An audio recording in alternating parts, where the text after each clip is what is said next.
will then hear from Councilwoman Gallego, who has been a strong supporter of this event and its message for the last couple years. Athena Salmon will then address us. She has been a strong advocate for women's issues in social justice. We will then pleased to hear from Stephanie Vasquez, who is the business owner of the Fair Trade Cafe. As a successful woman business owner, she understands the importance of fair wages. And last but not least, we will be pleased to hear from Quiana Dickinson, who is the chair of the African American Caucus. She will speak to us about the importance of fair wages for African American women. Please join me in welcoming our speakers. Thank you. Good morning. She was too humble to introduce herself, but that's Charlotte Schertz from National Organization of Women. Thank you for being our leader here today and organizing this. And this is an important and serious occasion, Equal Pay Day. Maybe we should call it Unequal Pay Day, in which we try to formally acknowledge this serious issue in our country, in our society, the unequal pay between women and men, and how that affects not just women, but all of us, especially families across the city of Phoenix and the United States of America. As mayor of the city, I have been very fortunate that throughout my career, I have been surrounded by strong women, and they have shaped me, inspired me, and they have challenged me to be a better public servant. And it makes me proud to be mayor of this city, one that shares the fact that respects and lifts up strong female leaders. As Councilman Gallego will go in more detail in just a moment, we will brag about the fact that we have the highest percentage of women elected officials of any big city in the country right here in Phoenix, Arizona. We can rightfully brag that we're the only major American city with great female leadership of our police department and fire department, and Police Chief Jerry Williams and Fire Chief Kara Cockbrenner. And Councilwoman Gallego will brag, rightfully so, that our city leadership team is made up half of talented and effective women, including in non-traditional areas, not only police and fire, but water, economic development, parks, and so many others. With these leaders at the top, I know our community is in good hands. There's no question that these women and all women deserve equal pay for equal work. And the fact that we have the problem laid out on this board of such significant unequal pay is a huge problem that hurts our city, our community, our country, when women are paid less to do the same work as men. And it's an injustice that in 2018, we are still having this fight. Nationally, women earn only 80 cents for every dollar that a man does. In Phoenix, we're only slightly better as a city. 83% women make of what men make. And of course, the wage gap is such significantly more dramatic for women of color. Black women make 59 cents to a white man's dollar. Latinas only 52 cents compared to a white man. We have a responsibility to do something about that, to make a positive difference. 3 years ago, we did something about that in the city of Phoenix. Led by Councilwoman Kate Gallego, we took a step in the right direction by passing unanimously on our city council an equal pay ordinance to ensure that in the city of Phoenix, women earn the same as men, and put some real teeth behind it as well. I asked Councilwoman Gallego to lead that task force, and she came up with some great ways to address the pay gap in Phoenix. And inside Phoenix City Hall, inside this organization, women do make 91% of what men make. That's still 9% too low. We have to look in the mirror and do even more as a city ourselves. The change to our ordinance has been an important move for women and for Phoenix families, and a step toward building a stronger workforce and a stronger economy. And it also ensures that we're doing our part at the city to educate employees about equal pay and salary negotiation, and that we're recruiting great talented women for non-traditional jobs. To continue to close our wage gap, we need women better represented in fields such as information technology, engineering, public safety, first responders, and so many more. Our city will only be successful when every resident has an equal opportunity to work hard, earn a fair paycheck, and to thrive in our community. And it's important to note, this is not a women's issue. This gender pay gap affects all of us. It affects everyone. It affects families across our country. So many more women in our country are the sole or primary breadwinners in their families. When they don't earn equal pay for equal work, it helps the children, it helps others that they are supporting in their family. It hurts all of us. All of us do better when we solve the problem of equal pay for equal work. Less pay impacts their ability to pay bills, utilities, medical costs, let alone save for emergencies and retirements. And injustice anywhere in any facet of our society is wrong. We all have to raise our voices and work together to make a positive difference. And that is the reason why today, to acknowledge the work of the people who are going to speak here at this podium, to acknowledge the work of the National Organization of Women and so many others that understand that this gender pay gap hurts all of us.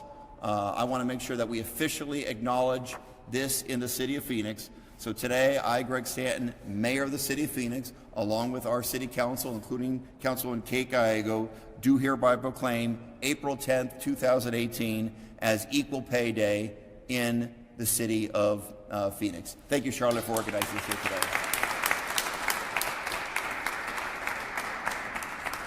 Are you next?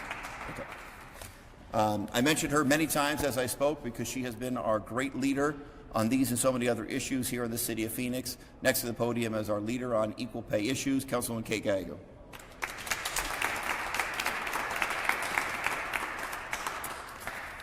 Thank you so much, Mayor Stanton. Mayor Stanton gets that when women win, Phoenix wins, so I want to thank you for your leadership.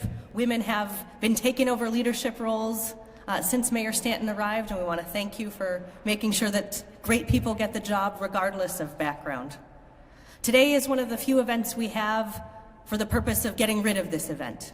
Today is Equal Pay Day, which means that women have had to work until April 10th to get the same amount of compensation that men did for working in 2017. So our goal here today is to make Equal Pay Day January 1st, so that we never have to have this event.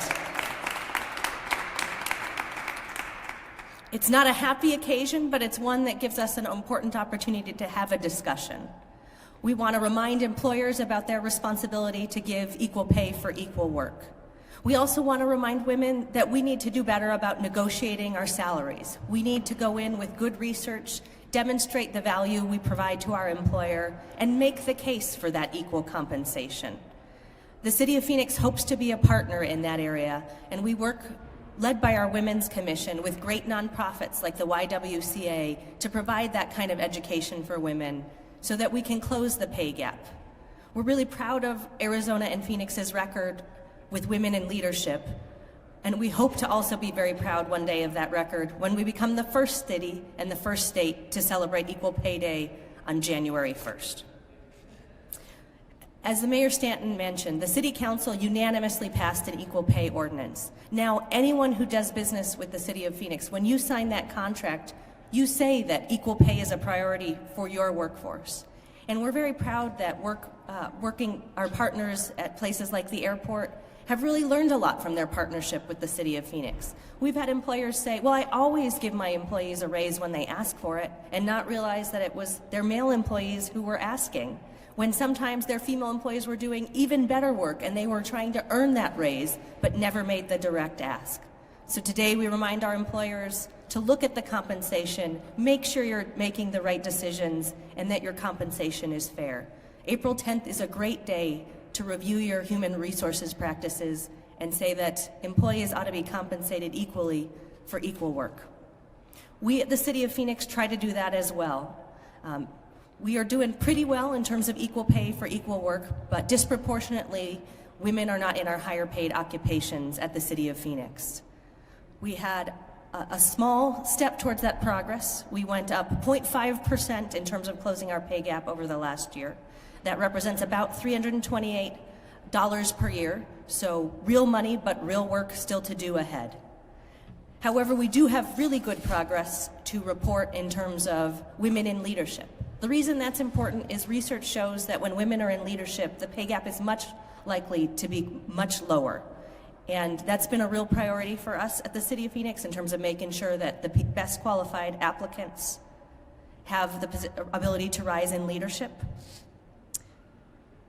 We're very pleased to say that now female department heads are responsible for management of 82% of our employees at the City of Phoenix.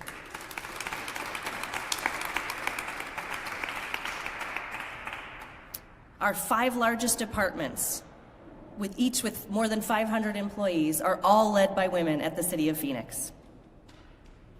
And we've closed our leadership gaps by 15% in terms of new women entering executive leadership since we passed our equal pay ordinance 3 years ago. When I was running for the City Council, we had 1 woman on the City Council. Now we're at 50-50.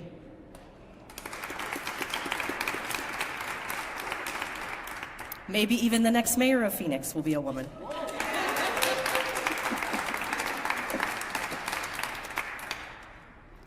And we're really leading the way in many of those areas. If we look at our peer cities, none of them have that number of women on the City Council or in executive leadership. So we want to thank Mayor Stanton and my partners on the City Council for recognizing great talent and putting the right people in positions. We are working hard to close our pay gap. We hope that that leadership will give confidence to women who are out there trying to decide whether to make the next career move or ask for a raise. Hopefully this is a message that your elected officials support you. And elected officials have your back at all levels of government. We're very proud of the work we're doing at the City of Phoenix, but we have great partners at the state legislature.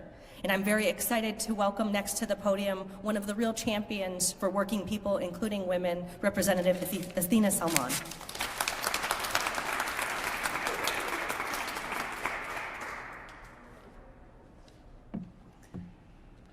Good morning, everyone. Thank you all for coming. Thank you to our leaders at the City Council for championing this issue and making sure that Phoenix is leading the way. I'm Athena Salmon. I'm state representative for District 26, Tempe, Mesa, South Phoenix, and the Salt River Pima Maricopa Indian community. And I believe that equal pay should not only be a priority at the city level, but we should be taking action and being proactive at the state level. And so this session, I introduced 2 bills, HB 2224 and HB 2637, which took a proactive stance to address the equal pay gap between men and women. Both bills would have required that employers can no longer provide for non-disclosure of wages between employees.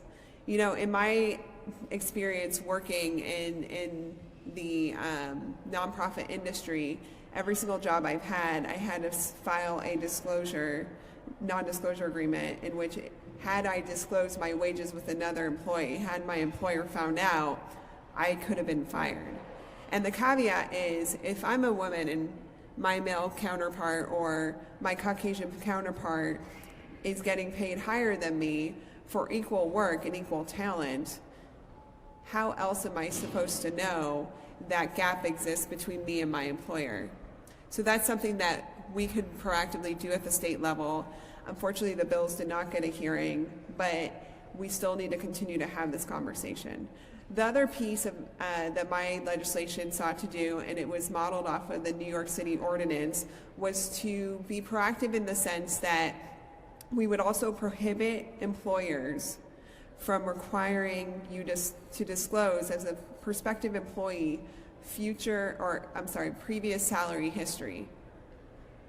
Why does what I was making at my previous employer influence or matter to my future employer, and what the quality of my character, my work, and my talents is worth to them? And if I was in a position where my employer was paying me less because of my gender, or I was in a entry-level role because of my gender, starting off further behind than my male counterparts, we can continue to see that discrimination follow a woman or follow a person of color throughout the rest of their career when employers ask them about their salary history. And so there's many ways that the state can be proactive in protecting employees and protecting and eliminating the gender pay gap. And the other point that I want to make is, surprisingly or not surprisingly, the state of Arizona does have an equal pay statute.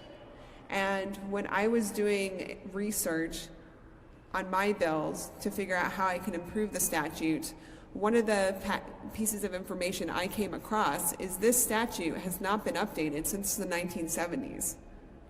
You know who was serving in the legislature in the 1970s? Sandra Day O'Connor. And when I asked, well, how many people have utilized our statute to remedy a situation of gender pay discrimination, the answer was 0. So we have the facts. We know that gender pay discrimination is still a very important issue that is negatively impacting women and their families in our community. And ultimately, at the end of the day, we all need to take action. We all need to speak up and hold our elected officials, not only at the city level, accountable, but make sure that your state leaders, both representatives and senators, and your governor are also bringing this issue to the forefront and addressing it. The last piece of information that I think it's important to address is last year, the Democratic Party did pass a resolution embracing and acknowledging that the equal pay gap needs to be closed. And this is just one example of ways that we can make sure our elected leadership, whom for certain positions, our partisan positions, are being held to a platform that does think about women and equal pay for equal work. So with that, I want to thank everyone again for being here. I know that for me, this is personal because aside from being a woman, my mother, when she was pregnant with my older brother, and then when she was pregnant with me, twice she was discriminated against because of her gender.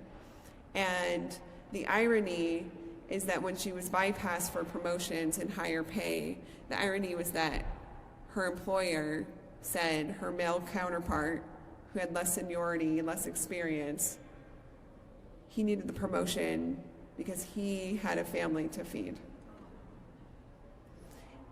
And to my shock and horror, in 2015, I had a friend from college who had done everything her employer told her to justify a pay raise. She had gone back to school, she had gotten certifications, a higher degree, and at the end of the day, it came down to her pregnancy and a non-pregnant employee. And she was bypassed for that promotion. So this is a conversation we need to keep having. These are the ways in which women get left behind in their workplace. And, you know, from my own personal story to every woman who is struggling to get that equal pay, I thank you. And I think next we have the fabulous owner of the Fair Trade Cafe, one of my favorite coffee shops here in downtown Phoenix, and employer who treats her workers, treats her employees with dignity and respect.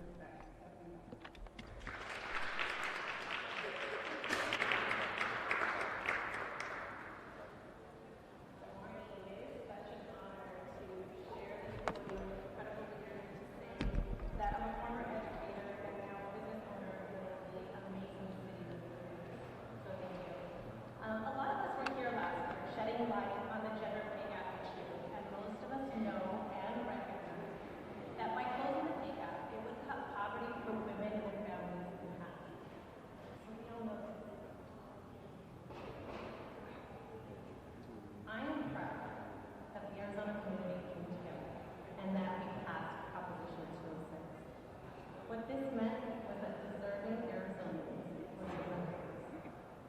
And of those women, 57% were women. 2/3 of families with children, women are in households and women. The gender pay gap is a complex situation. Oh, gee, great. Heads up. Thank you.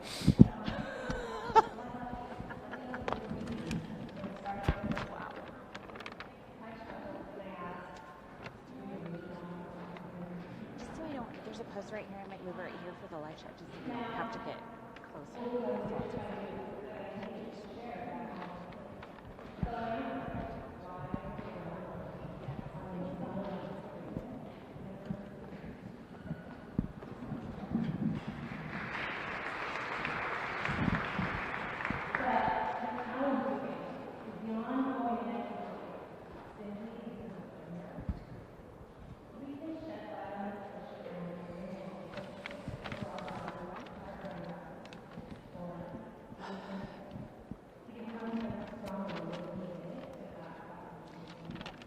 Why don't we do this while we're here?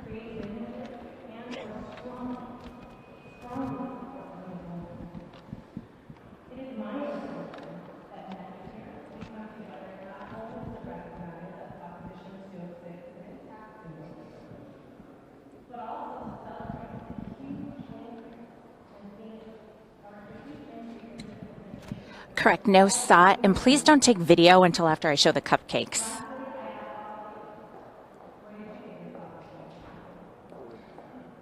Huh? She said after weather, so. I think this is the hit.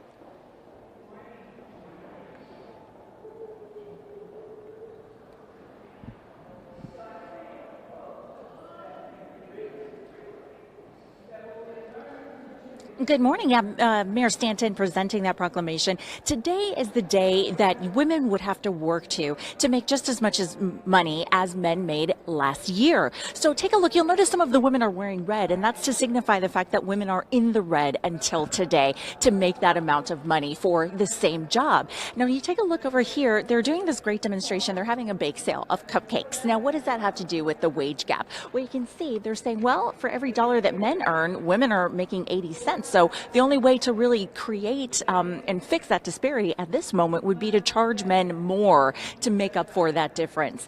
Now, just to give you a couple of numbers, when I talk about this, it doesn't sound like a lot, dollars and cents. For every dollar, women are making 80 cents. But when you add that up all together over a year, the average Arizona woman is making $7,000 less a year. For women of color, it goes down even further. African American women making about 63 cents on the dollar, Latina women making closer to 50 cents. So when we take a look at this proclamation here, the date changes year to year. How long would it take for a woman to make as much as a man? So that's why that proclamation was given today. So some staggering details, some staggering numbers, but of course they are trying to make this a big issue that people are aware of, saying that this is not just a women's issue. This affects really the entire state of Arizona and certainly the country as a whole. And they say this is more of a socioeconomic issue and it has to do with culture more than it does pay. That's just how it shows itself. Guys, back to you.